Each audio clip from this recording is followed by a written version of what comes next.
Neural networks, oh boy. Neural networks, the computer's thinking, right? It's got these little neurons inside, it's thinking of stuff, it's going to replace us. Well, there's not much to these neural networks. It's just, I shouldn't say this in recordings, there's a lot of hype with it, right? And there are people that really love these neural networks. So the story on neural networks is you throw a bunch of X's in there, and you don't have to know anything about the model, out comes a really good model. That's the claim. All right. So again, often what we're trying to model, it wouldn't have to be, but often it's a binary response, but it wouldn't have to be. It could also be continuous. You can use neural networks either way. But the idea is that you have inputs, and you have a layer of inputs that's called the input layer, okay, on the left side of that diagram. Then you have, inside that rectangle, you have what's called a layer of hidden units. And those hidden units, you know what those are? They're just logistic functions. So now, I'm lying a little bit because they're really hyperbolic tangent functions. I don't make these names up, okay? I'm just telling you. The hyperbolic tangent function, where the logistic goes from 0 to 1, the hyperbolic tangent function has a very similar form, and it goes from -1 to 1. It's essentially just a stretched out logistic curve. But the nice thing about the hyperbolic tangent is when the probability is bigger than a half, it's positive. When it's less than a half, it's negative. And so just the sign tells you what your decision is, essentially, about whether you're going to get an event or not an event. Now, you can have several of these hidden layers linked to each other. The H's inside there are called hidden units, and the formula for the hidden unit is just the logistic function formula, the stretched out version that's called a hyperbolic tangent. So there are the three logistic curves I showed you before, but I've stretched them out so that they're hyperbolic tangent functions. I have put in some weights. You can see them up in the upper right corner. I've put in some weights on those hyperbolic tangents leading to y. And so each of those hyperbolic tangent functions has an equation that looks like a logistic curve. But if I take a weighted combination of them, I get something that looks like the bottom right curve. You could probably get close to that with a polynomial, maybe a 4th or 5th or 6th degree polynomial. But you can have a lot of wiggling there. And of course, if I think about this for just a second, if I stretch that x-axis way out, what's going to happen? What's going to happen as I go towards minus infinity and infinity on that x-axis? What's going to happen? Is that function going to go to infinity, minus infinity? What's going to happen on the vertical axis? It's going to level out, isn't it? So these are able to pick up local features and not be bothered by what happens out in the extremes, right? If you do polynomials, they're going to go to infinity or minus infinity on both sides, aren't they? These guys are going to level out at some point. And they're kind of nice and smooth. Now, if I have more than one input, like this one, I only have 2 inputs, okay? And I have 3 hidden units in a hidden layer. And I come out at the right side with the probability, and I get something that looks like a duck to me, kind of. But I would challenge you to fit that thing with some kind of trig function or polynomial or anything that you learned in middle school. Okay, so the idea here is you've got a very flexible surface that can fit just about anything, and that's the advertising on this. Put the x's in, throw in a few hidden units, and out comes a really good predictor function. So there's the x1 and x2. My predicted values coming out the right side of that graph are on the vertical axis. So let's take the Framingham data. I got 4 predictors in here: age, okay, systolic blood pressure, cholesterol, and whether you're a smoker or not. Are you with me? On each, so I fit a neural network to that, using the SAS neural network capability, enterprise minor. So now I'm looking at the probability of first-stage coronary heart disease. Are you with me? What's the probability of first-stage coronary heart disease? Depending on what your systolic blood pressure is and what your cholesterol is.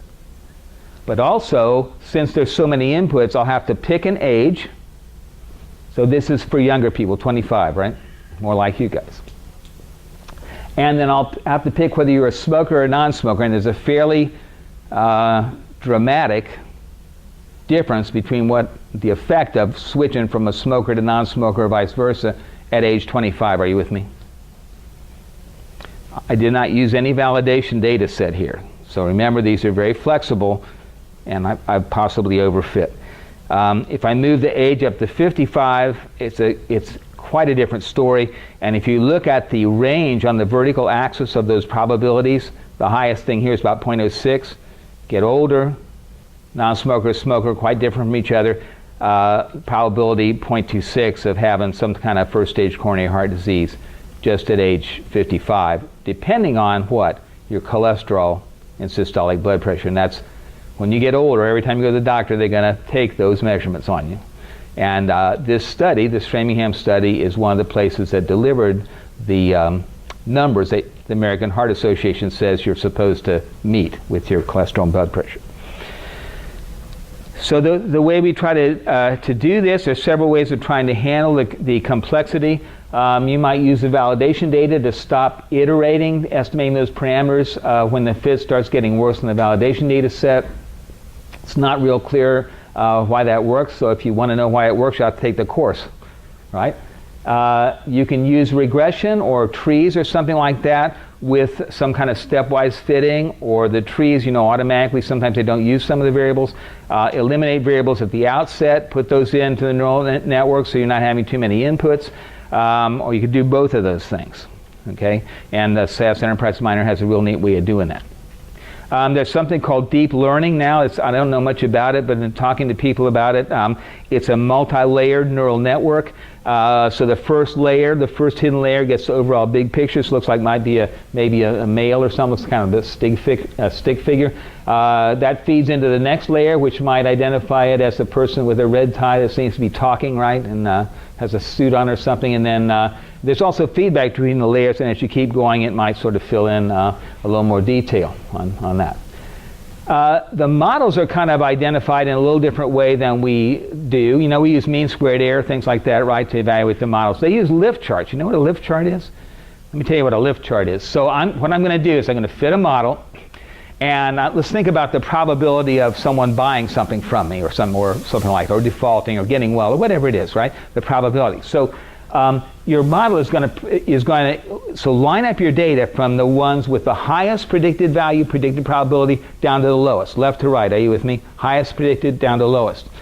All right, now the lift chart is what you do with that is you say, okay, overall I have about a 9% response rate for the whole set of data.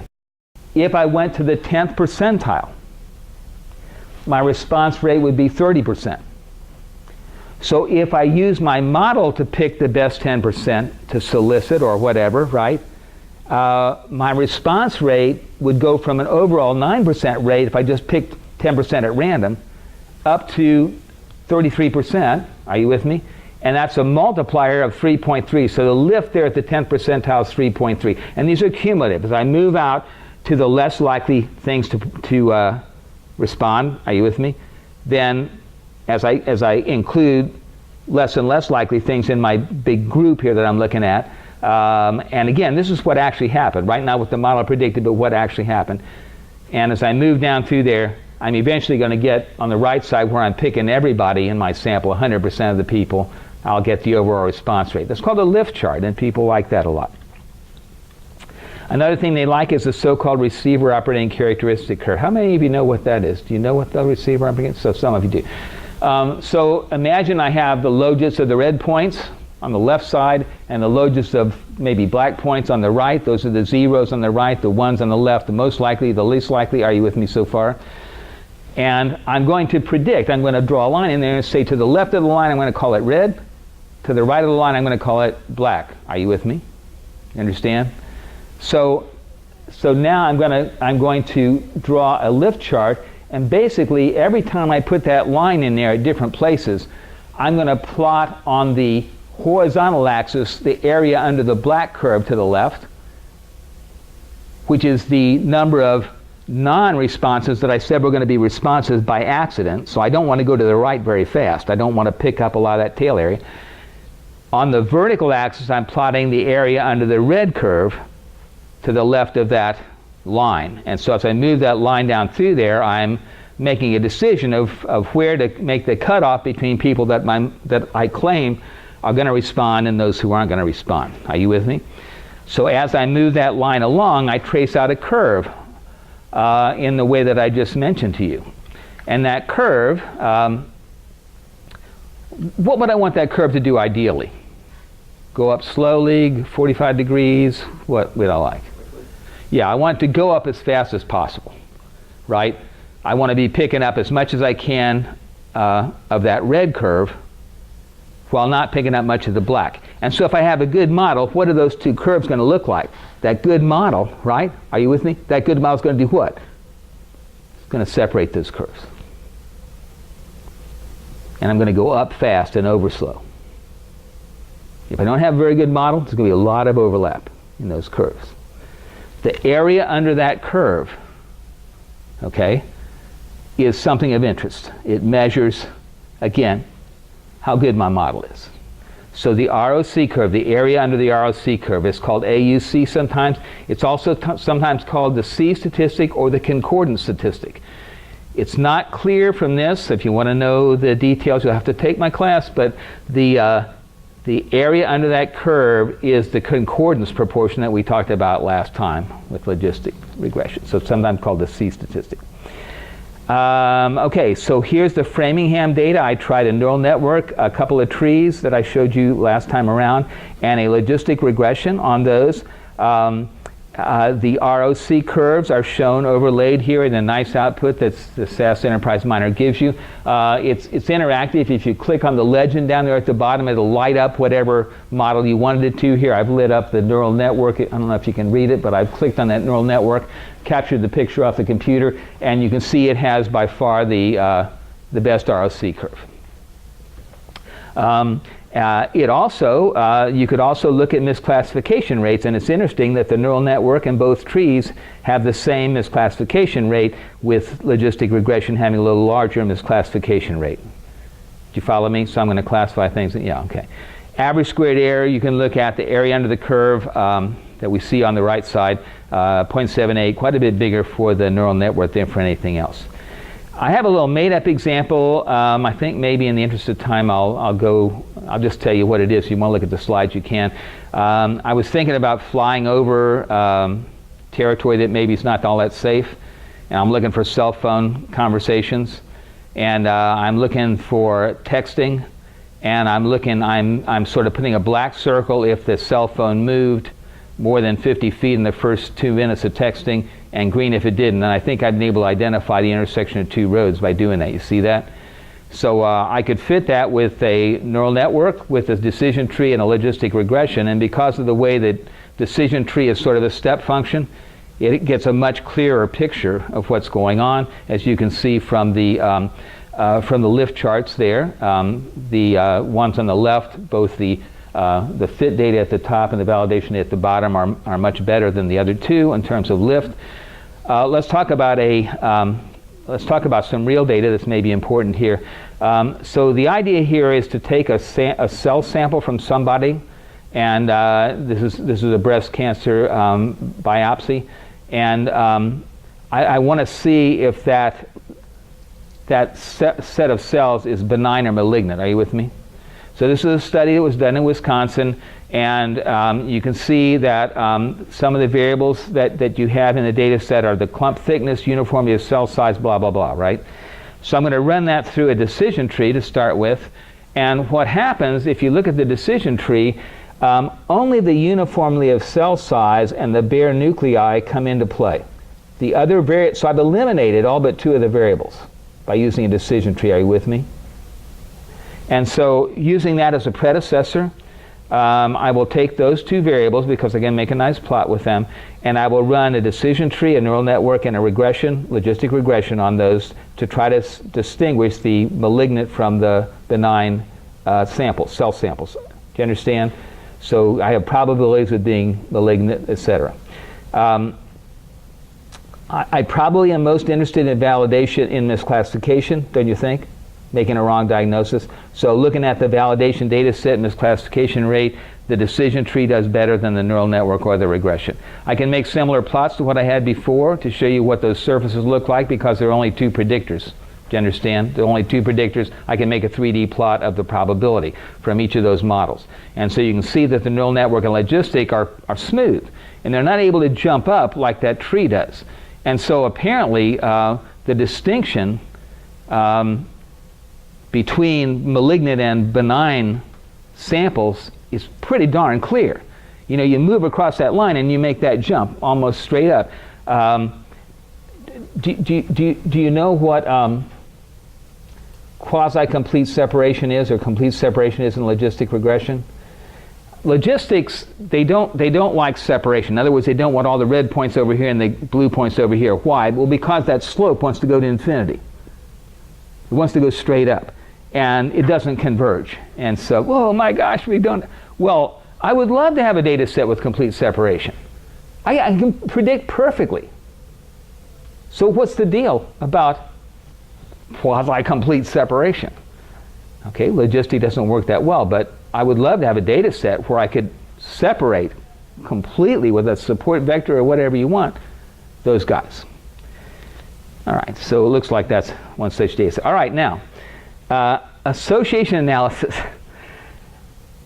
You know, when you take your classes, we have things like the type 1 and type 2 errors, right? We have the independent and dependent variables. These guys are much better than we are at making up appealing names. So association, the best one of these, you know, we have type 1 and type 2 errors. These guys call this the confusion matrix. So how confused is your model? How many of those errors do you make? So association analysis is just elementary probability with new names. So imagine, you know, you go to the store and you have a loyalty card. You swipe that thing, right? And so here's an imaginary store where 50% of the people purchase milk, 30% of them purchase cereal, 20% of them purchase both, and 40% purchase neither. So what these association analysis guys do, and you know, of course, the reason that they give you discounts when you swipe your card is they want your data, right? And what do they do with that? Well, they do this kind of thing. Okay, so they have rules like B implies A. And so that would mean in our case, people who buy B will buy A, or in other words, cereal implies milk, says people who buy cereal will buy milk. Are you with me so far? The support for that rule is the area of the intersection. So people that make these lists don't want to take something that's real rare and things that almost don't ever occur together and make a list with those. They want to cut that out. So they're going to require a certain amount of support. So here the support is 0.2, right? The intersection area. You see in the upper right corner. The confidence is the conditional probability. What is the probability of B, well, in this case, probability of A given B, right? The rule is B implies A, so that would be what? A given B, right? What proportion of the B's are also A's, okay? And so we know that that's 2/3, right? Because the green B circle has a 30% area, the intersection is 20%. So of that 30%, 2/3 of them also buy milk. So then the store manager decides, do I put a coupon for milk with the cereal? Do I put the milk and cereal as far apart as possible so people will walk through the whole store and see all my other wonderful things that are on sale? They have to decide what to do with that information. The lift, remember we talked about lift? The lift is the confidence over the expected confidence. What does that mean? The expected confidence is the probability of purchasing milk, period. So if there's no relationship between buying cereal and buying milk, I would say, okay, well 50% of the people buy milk, so 50%, right? If I take the confidence, which is 2/3, right, and I divide it by the expected confidence, wouldn't that be lift? Wouldn't that be the lift you get by doing this kind of modeling? And so that ratio, 1.33, is called the lift that you get. And what SAS will do, or other data mining programs will do, is to list the rules, probably in decreasing order of confidence, and it will give you the things I just talked to you about. And so the data set looks like the thing on the left. So cart number 1 had bread and milk in it. Are you with me? Customer number 2 just bought soap. customer 3 bought meat, bread, number 4 bought bread, cereal, and milk, and so on. And then I got thousands of those. And you can imagine trying to do all these simple calculations for Kroger overnight. They want to know the next day, right? So they run this stuff overnight and report back. So you can imagine how many of those they do. Then they have these really neat link graphs that go with it, right? And so you'll notice down here, if I had a live demo I could show you, but you'll notice down here there's a slider bar. So so as you move from 100%, 0% confidence to 100% confidence, slide that down there. The links that don't have that much confidence, the links start going away. And so the links link things that are bought together at the store. And that's an example from the grocery data set that I have in the class. Okay, so far we've been talking about supervised learning. What does supervised learning mean? You've got a data set where you know the response. What would unsupervised learning? Well, I don't have a response variable. I'm just clustering things. So I could ask all of you what your height and weight and IQ and I don't know what else, your GPA. I could ask what they are. And I could try to cluster you into a group of clusters. I don't know what the clusters mean, right? They're just points. There's vectors that are sort of near each other in some kind of high-dimensional space. So there are several kinds of clustering that are available. One is called k-means, and in Enterprise Miner, the SAS data mining program, what they do is to make a really large number of clusters using k-means. Then they agglomerate those together using something called Ward's method, and then they having done that, they sort of use that to decide how many clusters they should have, and then they go back and do k-means again. If you want more detail on that, again, you can take the class. There's several of these methods of clustering that are around. Again, they're pretty much for the most part, they don't involve a lot of probability. They're just kind of ad hoc. So in the breast cancer data, are you with me? I took those 8 features, okay? I disregarded the target. I know whether it's benign or malignant, right? But I didn't use that. I just clustered, making 2 clusters. And that's what I got on the left. When I looked at what actually happened, benign or malignant, you'll notice that by the shading there, those clusters pretty much split the benign and malignant samples off from each other. So this was sort of usually if you know the response, you're going to do supervised learning and use that information. But even the clustering here gave me a pretty good idea. All right, text mining. There's a lot of emphasis in text mining now. And once again, it's something where once you look into it, there's not that much to it. So text mining, the idea is you have a bunch of emails or press releases or whatever. Are you with me? And like release 1 did the NCAA invest the basketball scores, da-da-da, and the number 2, 3, 4, da-da-da-da-da-da-da, right? You can look at all the Trump and Clinton speeches or whatever you want to, right? Then you have a dictionary of terms. And you know what you do? You just make a big matrix where the columns are the terms, the rows are the releases, and inside that big matrix is just a bunch of counts of how many times each word appeared in each document. Okay? So there's a lot of non-statistical stuff that goes on here. People try to do sentiment analysis by analyzing the words themselves. They try to do what's called natural language processing. So if I had Dickey great talk, for example, I'm looking for that Dickey great talk, and if there's a word not in there, it might not mean the same thing that I thought it did, right? So there's this sort of try to interpret what the meaning is. But at any rate, the math of it is really just counting, and so here is a set of documents, and I have counts of several words that you see across the top. Are you with me so far? Everybody with me? So now I'm going to compute the correlation matrix of that data, and from that correlation matrix, I'm going to compute the eigenvalues of that correlation matrix, and those eigenvalues kind of tell me how much variation is associated with different dimensions in my data. So in this case, the data I just showed you, over half of the variation is shown by one axis running through that highly dimensional figure. Are you with me? So I want to find that axis and locate my points on that axis and interpret what's going on. So what I'm going to do is use what are called principal components, or in math this is called the singular value decomposition. And so, so if you look at the right there, those are the weights that tell you where you lie on this principal component axis. So you released an email, I released an email, you released an email, are you with me? I'm going to take my count of the words basketball, multiply them by minus 0.3. Are you with me? My count of the words NCAA, multiply them by minus 0.31, blah, blah, blah, blah, blah, on down there. Those are the instructions of how to compute where you are on that principal component axis. Okay? The picture at the bottom left, it's only 2 words. You can see that the majority of variation is along that long blue axis that goes from the upper left to the lower right corner. We're going to think about that as being a horizontal line, and we're going to locate everybody on that line.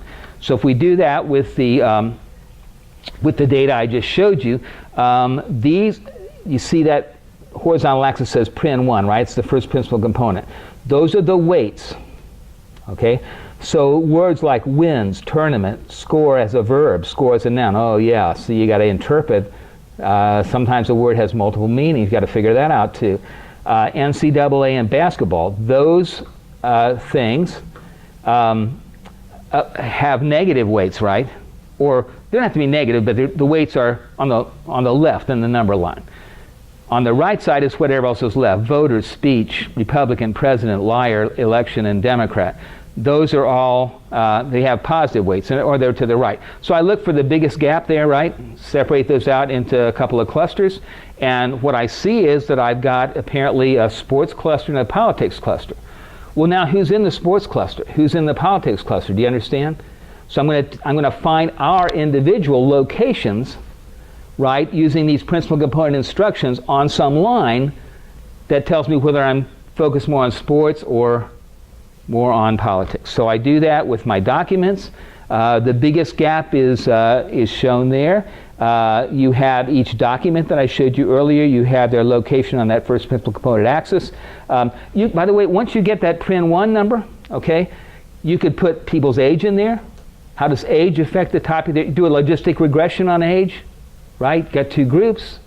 Lots of stuff you could do there in terms of analysis. But it starts with a big count matrix. Okay, so I think we're just about at the top of the hour.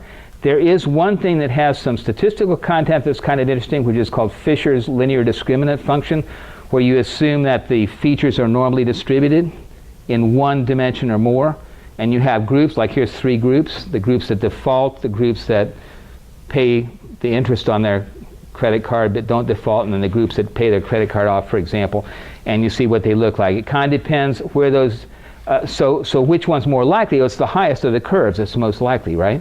If you go to 2 dimensions like this, if you draw multivariate, in this case bivariate normal distributions, and you plot, you have 3 groups, right, and you plot the highest of those in the appropriate color, do you see that they intersect in lines? And so you've split that region out into lines. Maybe your 2 X's are debt to income ratio and age, right? And you got these people, some of them default, some of them pay off their credit cards, some of them just keep paying the interest. You make money on those, right? And you're trying to distinguish them. It makes an assumption of multivariate normality. And so you then, look down at the floor and you see those linear separation boundaries. So this was a method developed by R.A. Fisher. It's called Fisher's linear discriminant function. If the multivariate normal distributions have different covariance matrices, they will not intersect in lines. They'll intersect in quadratic curves, and so that's called quadratic discriminant analysis. So I've enjoyed talking with you. I got a couple other. One more topic. See that triangle? Do you ever see a picture of a kid that got kidnapped and they've morphed it into what they're going to look like today? They see the kid and then their face change, morphing, right? You see the edges of that triangle, 3, 4, and 5? I want to have 3 points that are separated by a distance 3, 4, and 5 on a line. I want to squish that triangle down till it's on a line. And this is called multidimensional scaling. I want to go from two dimensions to one. The lines are supposed to represent how similar or dissimilar three items are. Peanut butter sandwiches, hot dogs, and hamburgers. And people tell you how different they are, and you make a triangle that, uses the average differences. Can I plot it in one-dimensional space? More importantly, if something's in a 100-dimensional space, can I get it down to 3 dimensions where maybe I can rotate it and look at? So what I'm going to do is I'm going to do a regression. Oh, yeah, I know I've said this before to some of you. Everything we do is some kind of regression, basically, in my opinion. In fact, I started in this business about 45 years ago, and it seems like I regressed a little bit every day. So it's very common. So I want to take point C minus point A and make that distance 5. Are you with me? These are coordinates, A, B, C, on a line. I want to take C minus B and get a 4, B minus A and get a 3, and I want to add those all up and get 0. In other words, I want to center this display at 0. I run that regression in R or SAS or whatever you want to with no intercept, right? And I get the points located at minus 2.33, minus 0.33, and 3. All right? When I look at those distances, they are not 3, 4, and 5, but they are as close as I can get to 3, 4, and 5 while still being on one dimension, the closest in the sense of what? Least squares, of course. I'm doing a regression. So I've enjoyed being with you. Have a good evening.